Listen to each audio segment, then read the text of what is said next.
Hey guys, in this video I'm going to be reviewing Sony's conference at Gamescom. Now I just uploaded my review for Microsoft's conference, so be sure to check that out. Anyway, let's get started. So overall I think Sony's conference was kind of disappointing.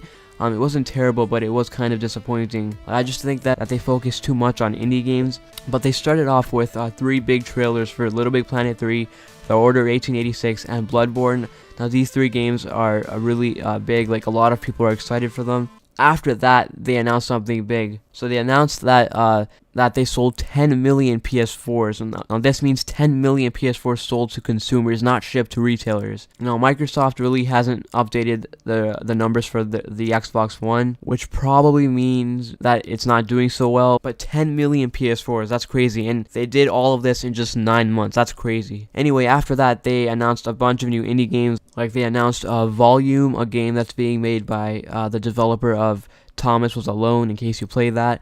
Then they announced another game called Tomorrow Children. It's being made by Q Games. They also announced a game called Hollow Point by Ruffin Games. And then after that, there was a big announcement. So they announced that DayZ is coming to the PS4. Now this is a big game. Like a lot of people are addicted to it on PC. So it's pretty big news that it's coming to the PS4 now. After that, Ninja Theory came out and they announced a new game called Hellblade. It looks pretty cool. And then they also announced another game called Until Dawn. It looks like another horror game. It looks really freaky, so I can't wait to play it. Ubisoft also came out and they showed some Far Cry 4 gameplay with like new environments and stuff. It looks really good. And then they announced something that's exclusive to the PS4 version. So if you buy the PS4 version of Far Cry 4, you'll receive 10 keys that you can give to your friends.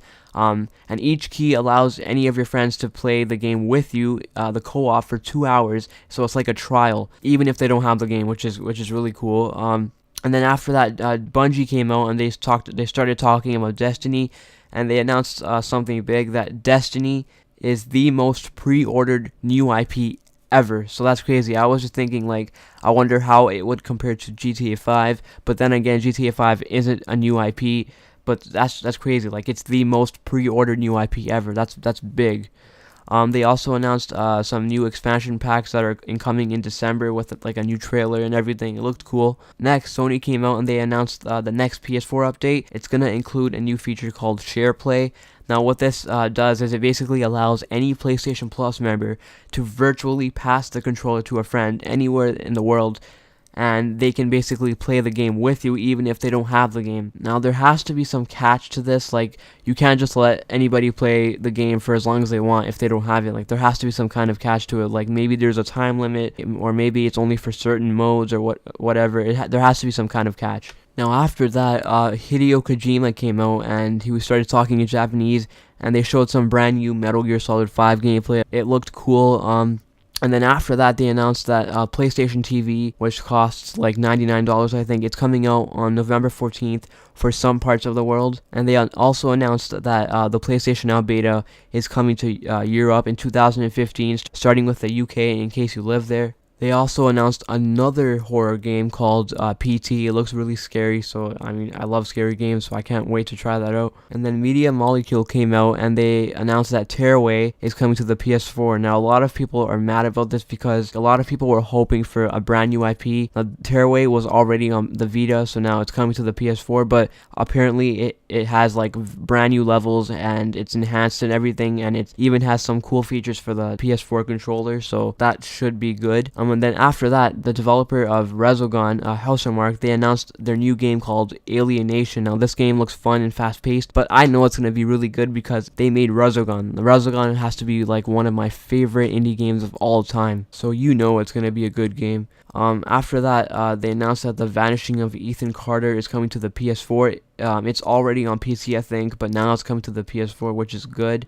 And then at the very end, the creator of Rayman announced a brand new open world game called Wild. Now, I think this game was kind of childish, like it has animals and everything, but it might be fun, who knows. So, and that's pretty much it. So overall, I think they showed too many indie games. Like, I love indie games, but I think they should have focused just a bit more on the AAA games that a lot of people are excited for. Like, instead of showing the trailers for Little Big Planet 3, The Order 1886, 6 and Bloodborne at the very beginning. I think they should have ended with those, so they could have talked about all 3 games at the very end instead of just showing the trailers at the beginning. Also, they didn't talk about Uncharted 4, which is kind of disappointing.